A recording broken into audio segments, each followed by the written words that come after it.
Hi, I'm Sarah Holland, and I'm a licensed real estate agent in the state of New Hampshire. And this is Man vs. Land. It is a segment intended to educate the public on land and homeowner topics, as discussed with experts in those fields. Today, my guest is Barry Vandemore. He is a local builder, contractor, and home inspector. Barry, welcome. Thank you, Sarah. It's great to be here. Yeah, thanks. Talk about a little bit about your experience and how long you've been in the biz.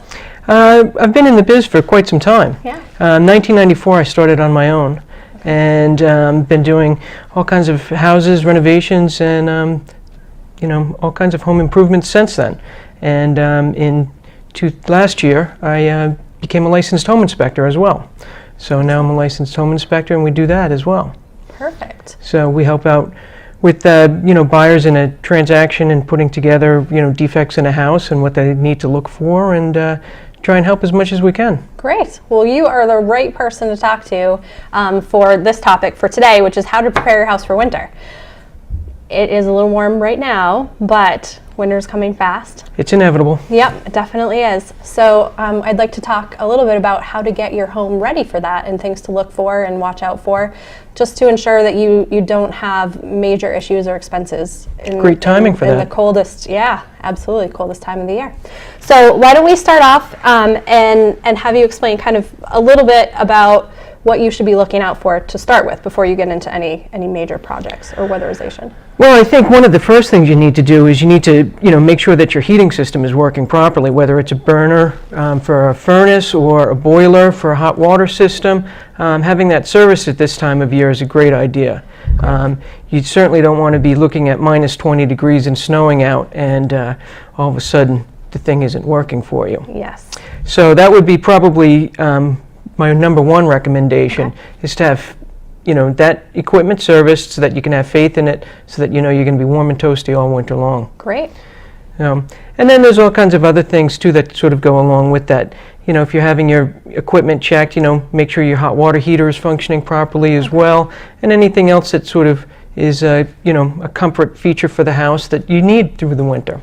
So nice to have that equipment peace of mind as you go forward. Oh, absolutely. Last winter in November, I had mine checked and we needed a new furnace. So that happens sometimes too. It does. But it's better in November than in April or January. So sure. Yeah. One of the other things, a simple little thing that some homeowners can do as a proactive thing, I like to take off my screens on my windows for the winter.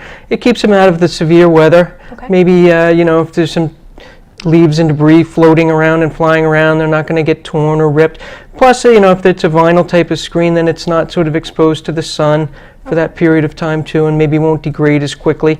And if you have a view, it's nice to have the screen gone so that you can see through the clear glass all winter too. Yeah, absolutely. And you can replace that sometimes with another storm window? Yep, a lot of times you can. You can change those out in the storm windows. Some houses have integral storm windows, and now would be a good time to check to make sure those are functioning properly, that they don't have a crack in the glass or something like that, that all of the mechanisms go up and down and function the way that you want them to function. Great, and you mentioned leaves, and I know that the leaves are falling outside. They sure are. So what are some things you need to think about with leaves? Well, it's nice to be able to get them cleaned up off of your yard and keep them away from your foundation, and keep your foundation clear so that you can have proper drainage all winter long.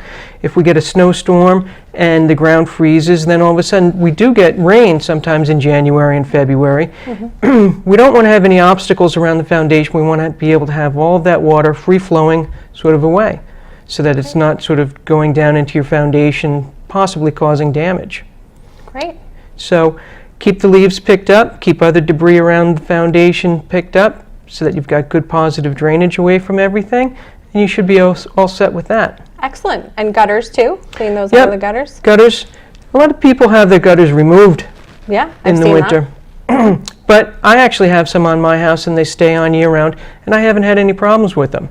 They seem to function okay. If they're installed good, keep them clean of debris, and things should go fine for you. Ice dams can cause problems with those, but talking about ice dams, now's a good time to talk about insulation too. Sure. And proper ventilation in a roof is a very important thing. And if you do get a lot of ice dams, it could be something as simple as poor ventilation that needs to be cleared around your soffits and roof ridge vents or your gable vents, or maybe you're lacking insulation in your attic as well. And that can be somewhat of a cheap fix. A good home improvement contractor should be able to come in and put more insulation in your attic, saving you energy and keeping you warmer.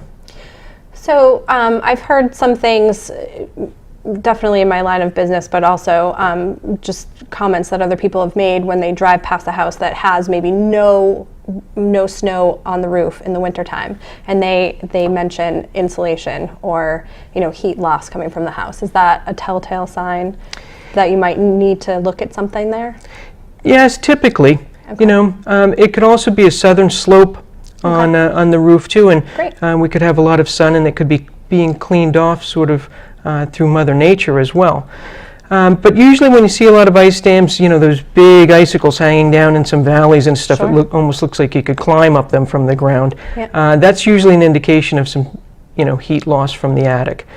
And one way to sort of be proactive about that is to have a home energy audit done as well. And many times that can be accomplished, and they use infrared to do a scan around the house, and they look for hot spots or cold spots depending on sort of the season that the energy audit is being performed in. Okay. And they can make recommendations in terms of insulation and where these sort of defects are, how to access them, and how to take care of it so that, once again, you save energy and increase your comfort. Great. And how would someone go about finding someone to do an energy audit? Is there a company available, or is it something that you could do for them? Well, there's multiple companies around, and I think a good web search would turn up some, and then they could qualify them based on geography or recommendations from other homeowners and friends and stuff too. So there's quite a few of them in the state that would be able to accomplish those tasks. Great. I think that's a good first step to see, how you will fare in the winter with regards to, heat loss or even just expenses as far as the winter goes. Talk a little bit more about heating and safety. What about flues and chimneys? Sure. Well, it's also a good time of year to have your chimney inspected too. Depending on your heating equipment, there's some heating equipment that direct vents right through a sidewall. Yeah. And if you have a power venter, is one term for like an oil-fired device, you want to have that cleaned. Those usually have a certain life expectancy. Okay. And you want to have those cleaned and checked out and make sure that you're not sort of on the tail end of the life expectancy on that piece of equipment. If you heat with wood, now's a good time to get your chimney swept by a qualified chimney sweep or mason. Some masons do that as well. Okay. And so you want to make sure that your chimney's clean, ready to go, no obstructions. Make sure no critters have decided to make a home in there for the summer that you don't even know about, and you go to light that first fire and the squirrels go scrambling. Oh, those are great tips. All right, so heating, how about pipes? What we hear about people having frozen pipes in the wintertime. How do you circumvent that? That's a tough one. It is. Because you never really know until it's too late on some frozen pipes sometimes. But past history in your use of your house is you're going to be your best sort of indicator as to what you need to do with some of that stuff. Okay. If it's a new home to you, you certainly want to be looking for pipes that potentially could be exposed in a basement or a crawl space that's not heated. Okay. Pipes that are sort of close to exterior walls in the basement or crawl space. Make sure that you've got some insulation between those cold outside surfaces and those pipes. That would be sort of a good place to start. Many people have second homes in this area as well. And in an effort to sort of conserve energy, many of these seasonal type of people turn their heat down quite low when they leave, thinking that they're going to come back on Friday and turn it back up. While you are saving some money and some energy, just keep this in mind that if you turn your heat down to 50 degrees when you leave, you're only 18 degrees away from freezing. Right. And on a cold night, when we lose power, that 18 degrees can leave your house quite quickly. Absolutely. So that would be some frozen pipes right there. Absolutely. So with the frozen pipe, or to circumvent having frozen pipes, and maybe not having your pipes insulated properly, how do you go back after the fact and make sure that everything is taken care of? Not every house has a crawl space or has open rafters in the basement where you can access this easily. Is there a way to do that? Well, there's different strategies, and there's different sort of techniques to handle many of the different obstacles or unique features that you're sort of dealing with. Sure. So there are heat tape type methods, an electric heat tape that you can sort of wrap around a pipe, and some of them are thermostatically controlled, Okay. so that those can turn on automatically. Okay. And then there's the manual ones too. You plug them in, you get heat, and the pipe works. Sometimes exposing the pipe, it's exposed too much to the elements outside, but if you can expose it more to your indoor climate, Okay. by shielding it on the outside area, we're just sort of brainstorming sort of the best way to get that pipe back Sure. into a heated area. Okay. Pipe insulation, if it's a marginal type of area, maybe just thinking, I could probably just wrap that with some insulation, and hopefully it'll be okay for the winter. Right. So there's different strategies for different circumstances. Now, something that I've heard a lot about recently, and because of the industry that I'm in, is radon. And radon is naturally occurring, right? Sure. And we do live in the Granite State, so it's here, whether we like it or not, outside and inside. And in the wintertime, you're closing up your house.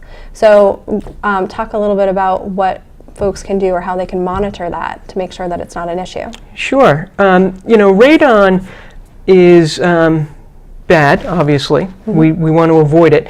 I think what some people don't understand, though, is that radon in the water is bad as well. Mm-hmm. And radon in the water is bad because when you take a shower, that gas is released in vapor. Okay. And so while you may not be getting radon gas through your foundation or in some of the more traditional methods that radon has been found, it may actually be coming from your water as well. Okay. So testing your water for radon, in addition to testing your air for radon, is always a good strategy.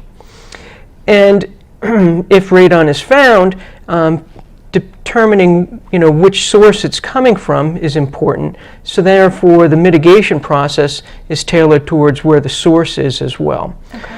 And so if it's an airborne source, there's different strategies that can sort of be handled for that as well. There's radon sort of mitigation that can be done in terms of creating a negative air pressure in the basement, and it's exhausting sort of those fumes through almost a chimney-like type structure.